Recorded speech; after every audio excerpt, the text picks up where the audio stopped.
দর্শক আসসালামু আলাইকুম। একটি গুরুত্বপূর্ণ খবর। বাংলাদেশের আইন উপদেষ্টা আসিফ নজরুল আজকে নির্বাচন এবং আওয়ামী লীগের নির্বাচনকে অংশগ্রহণ করা নিয়ে বেশ কিছু মন্তব্য করেছেন। ডক্টর মোহাম্মদ ইউনূস বরাবরই বলে আসছিল যে ডিসেম্বর থেকে জুনের মধ্যে নির্বাচন দেওয়া হবে এবং বিএনপির পক্ষ থেকে কিন্তু বরাবরই বলা হচ্ছে যে নির্বাচন ডিসেম্বরে। জামাত ইসলাম চাচ্ছে যে রোজার আগেই নির্বাচন। আসলে এই নির্বাচন নিয়ে প্রতিনিয়তই কিন্তু কথাবার্তা হচ্ছে এবং স্পষ্ট কোনো ব্যাখ্যা কিন্তু এখন পর্যন্ত কারো মাধ্যমে আমরা পাচ্ছি না। প্রধান উপদেষ্টার বক্তব্য, অনেকেই বলছেন যে প্রধান উপদেষ্টা যে ধরনের মানুষ, তিনি এই টাইমটাকে কখনোই বিলম্বিত করবেন না। কিন্তু তারপরও বিএনপি প্রতিনিয়তই নির্বাচন নিয়ে অস্থিতিশীল করে তুলছেন ইউনূস সরকারকে।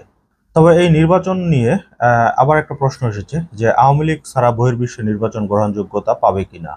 আওয়ামী লীগ যেহেতু ৩ টার্ম নির্বাচন করে দেখিয়ে দিয়েছে যে অন্যান্য দল ছাড়াও বহির্বিশ্বে নির্বাচন গ্রহণযোগ্যতা পায়, সেক্ষেত্রে আওয়ামী লীগের এই থিওরি কতটা কার্যকর হবে এটা আপনারা কমেন্টের মাধ্যমে জানাতে পারেন।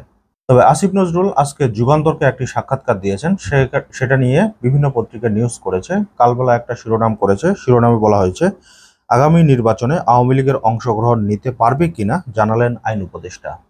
এছাড়াও আগামী নির্বাচন কবে হবে সেটারও কিন্তু তিনি একটা ব্যাখ্যা দিয়েছেন।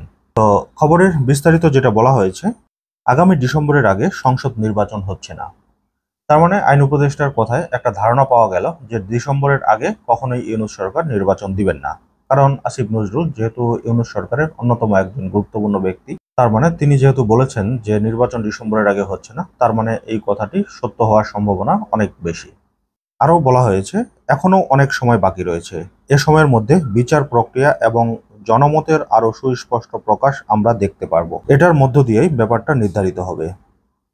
তিনি আরও বলেন, নির্বাহী আদেশে আওয়ামী লীগ নিষেধের কোনো আনুষ্ঠানিক এজেন্ডা আসেনি এখনো। ওভাবে আলোচনাও হয়নি। বিচারিক প্রক্রিয়া আছে, জনমত আছে, সেগুলোর মধ্য দিয়ে আওয়ামী লীগের ভাগ্য নির্ধারিত হবে। তিনি আওয়ামী লীগ সম্পর্কে যেটা বললেন যে আওয়ামী লীগ নিষিদ্ধের ব্যাপারে তিনি এটাই বললেন যে এটা নিয়ে নির্দিষ্ট এবং আনুষ্ঠানিকভাবে কোনো কথা হয়নি এবং এরকম কোনো এজেন্ডাও আসেনি তাদের কাছে যে আওয়ামী লীগকে নিষিদ্ধ করতে হবে এবং তাদের ব্যাপারে জনগণ যে ডিসিশন নেবে সেটাই হবে সর্বেসর্বা। এছাড়াও তিনি বলেছেন যে ইউনূস সরকার নির্বাচনের যে টাইমলাইন দিয়েছেন তার মধ্যে নির্বাচন হবে, এটার মধ্যে কোনো হেরফের হবে না। তো এবার আসি আওয়ামী লীগের এই প্রসঙ্গে। আওয়ামী লীগ নিষিদ্ধের ব্যাপারে বিএনপি, জামাত বা এনসিপি বা অন্যান্য রাজনৈতিক দলগুলো কেউ কিন্তু লিখিতভাবে কোনো প্রতিক্রিয়া জানায়নি। তার মানে কিন্তু কোনো দলই চাচ্ছে না যে আওয়ামী লীগ নিষিদ্ধ হোক। হয়তো সবাই চাচ্ছে যে আওয়ামী লীগের বিচার হবে, তারপরে আওয়ামী লীগ বাংলাদেশের নির্বাচনে অংশগ্রহণ করবে বা রাজনৈতিক কার্যক্রম পরিচালনা করবে। আর আওয়ামী লীগের নির্বাচনে অংশগ্রহণ করার ব্যাপারটা তিনি জনগণের উপরেই ছেড়ে দিয়েছেন, যে জনগণ যে মতামত দিবে তার উপর ভিত্তি করেই মূলত আওয়ামী লীগের সামনে নির্বাচনে অংশগ্রহণ করা তারা নিশ্চিত করবে। এছাড়াও প্রধান উপদেষ্টা ডক্টর মোহাম্মদ ইউনূসও কিন্তু আওয়ামী লীগ নিষিদ্ধের ব্যাপারে কোনো প্রতিক্রিয়া জানাননি এবং তিনি বিভিন্ন গণমাধ্যমে সাক্ষাৎকার দিয়েছেন, সেখানেও কিন্তু তিনি এই নিষিদ্ধের বিপক্ষে কথা বলেছেন।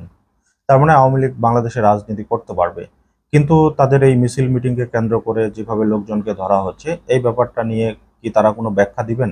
ভবিষ্যতে এর কোনো ব্যাখ্যা হয়তো আমরা জানলেও জানতে পারি। তবে আওয়ামী লীগের নির্বাচনে অংশগ্রহণ করা নিয়ে কোনো বাধা নেই। কিন্তু আওয়ামী লীগের বিভিন্ন নেতাকর্মী বলছেন যে ইউনূস সরকারের অধীনে তারা নির্বাচনে অংশগ্রহণ করবেন না। তো আসিফ নজরুল যে কথাগুলো বললেন, এখন এই কথাগুলো কতটুকু বাস্তবায়ন হয় এটাই এখন দেখার বিষয়। তো দর্শক, আজকের মতো এই পর্যন্তই। আল্লাহ হাফেজ।